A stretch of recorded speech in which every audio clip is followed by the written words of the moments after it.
Accept your negative emotions. In a nutshell, mindfulness is the ability to recognize what is happening in your mind right now.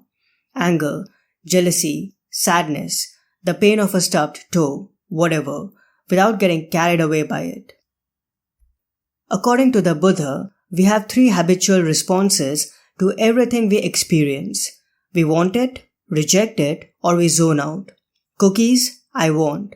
Mosquitoes, I reject. The safety instructions the flight attendants read aloud on an airplane, I zone out. Mindfulness is a 4th option, a way to view the contents of our mind with non-judgmental remove. Dan Harris, 10% Happier. We all live hectic and stressful lives and encounter endless distractions, both within and around us. As a result, it's easy to get overwhelmed by negative emotions and let them dictate our words, behaviors, and actions. In order to avoid these outbursts fueled by anger, frustration, or desperation, we must work towards managing these emotions. One effective way to do that is mindfulness. Tara Brach, author, psychologist, and Buddhist teacher, suggests that whenever we experience challenging situations, we must simply acknowledge our negative emotions.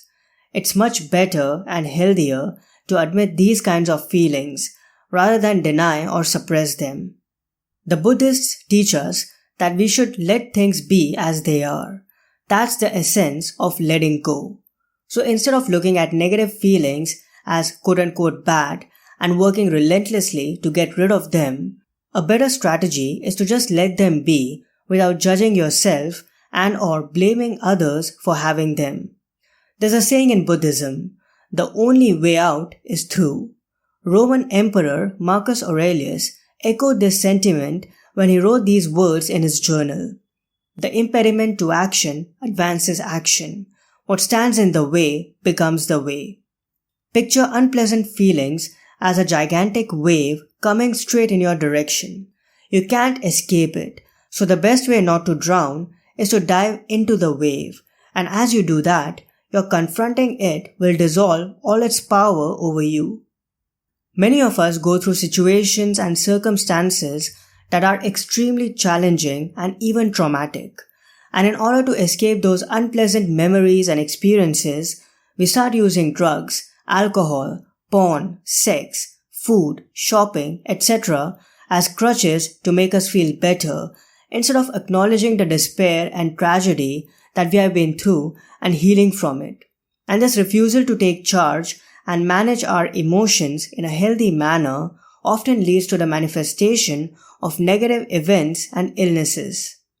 It's important that we become proactive about accepting and dealing with negative emotions. What we resist will persist. Once we are done experiencing a certain negative emotion in its entirety, only then we are able to let it go.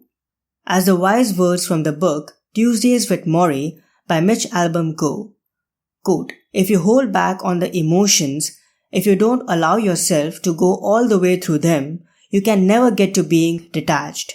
You are too busy being afraid. End quote. Once our cup gets empty, we can start focusing on doing things that ignite happiness and positive emotions within us.